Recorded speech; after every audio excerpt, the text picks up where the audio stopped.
Street Jesus here, and today I'm doing a public service announcement for the HCRC, aka the Homeless Community Retirement FEMA Gulag. We've often wondered what happens to homeless people when they get old. Wonder no longer. HCRC first sends out their scout teams comprised of seasoned CIA agents trying to get their last 5 years in for retirement, but not the jaded ones. Anyway, they go out and locate those formally functional and once fine pillars of the community and trank dart them. Before we begin the cognitive restructuring and re-education, they are kept unconscious in a totally sober-induced coma while they are transported and acclimated to one of the facilities across America and parts of those shitholes in New York, California, and Canada. Although treatment is expensive, it's offset by sponsorship and pay-per-view events where the patients become participating televised players in various street survival events, unwittingly, of course, to enhance realistic outcomes in the events. Once they've undergone intense re-education, we've mentally adjusted them to the facility and the way that Uncle Sugar wants them to think, they will fit right in.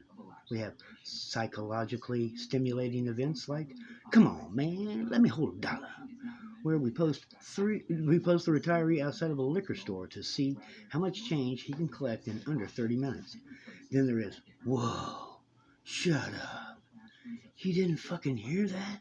The cops have us surrounded," where we bombard the retiree with as many non-indigenous sounds as possible without causing insanity. The over and under is usually 5. Then there is, "I think these drugs are laced with fentanyl," where we set every drug known to man on a table and see if the person can figure out which ones won't kill him without a fentanyl test kit.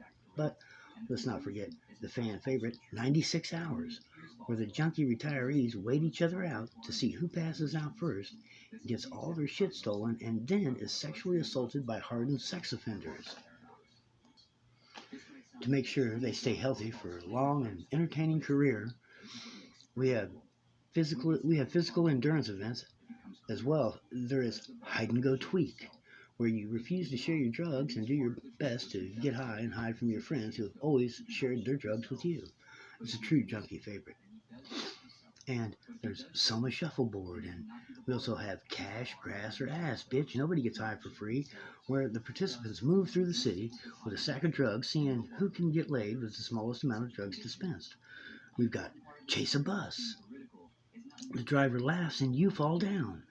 A short timer based event where we can change the bus arrival times to see if the retiree can still make his bus on time, which is actually a game within another game known as "I Got to Go Across Town and Dodge All the Junkies and Wannabe Plugs I Owe Money to so I can see my main plug." It's a marathon of epic proportions, and of course, re-steal the bike to see just how many times a single bike can be stolen in a day.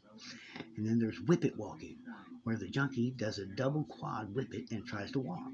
And let's not forget fentanyl follies, where we ice the pathways and lace a joint with Finney while he has to hurry up and catch a bus.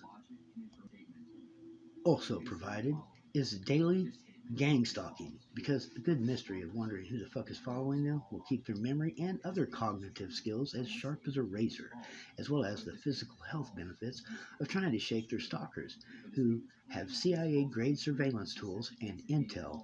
This adds to their cardio benefits as well. Also provided are professional crisis actors to take the event to the next level when the stakes need to be raised. They will become true obstacles as well as provide the mental and physical challenges to take each moment to its most entertaining levels. Thank you, NSA.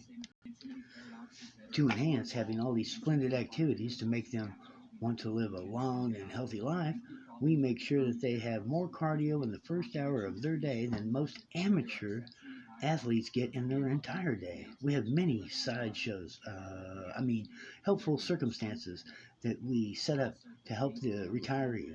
Just before sunrise every day, vehicles move throughout the community, throwing change out the windows. This is so the homeless people can find and pick up later. If you just hand it to them, they'll be suspicious of it and start trying to pry the change apart to find the hidden tracking device within each coin or remove the tracking strip from all the bills.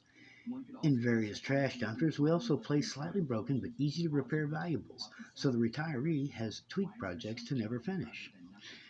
And as well, restaurants provide half eaten meals to also place out at a bus stop so the homeless people can find something to eat or negotiate with for their next high. And speaking of which, the retirees won't have to worry about their drug supply any longer.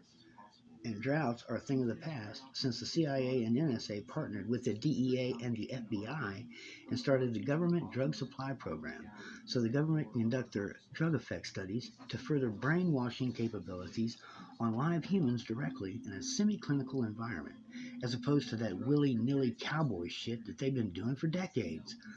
With no square inch of the facility or the city out of camera sight, it's just like having monkeys in laboratory cages that are trying on various makeup and dressing in drag. Speaking of which, everybody's noticed that way over 50% of the homeless men go in drag, whereas only 17% of the lab monkeys tested on the same drugs switched teams and started acting like little bitches. These tests are focused on mind control and subjugation of the masses with drug assistance. If you started wearing dresses in the last 5 to 8 years, the government, through coercive persuasion and CIA created drugs, has made you their little bitch. And you're wearing the clothes to prove that thought reform works. All the way down to changing your sexual orientation. Let that one sink in for a minute.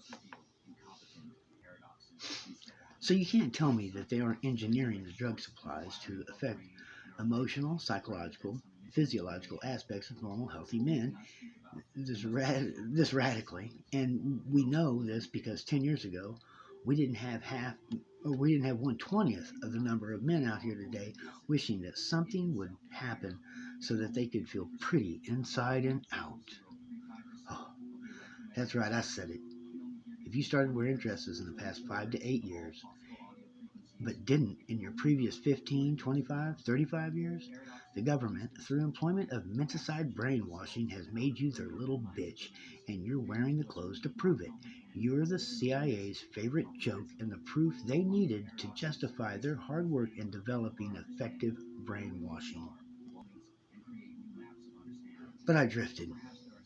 So, enough about those bitches. This is about helping poor homeless men and women. You, the citizens, need to report your pet project homeless favorite. Text his or her street name to 911 as a nomination for abduction. Retirement scholarship, so he or she can finally receive the care and ridicule they deserve. They won't mind. Pride left them long ago, and they have no shame. Street Jesus loves you, baby. Stay safe.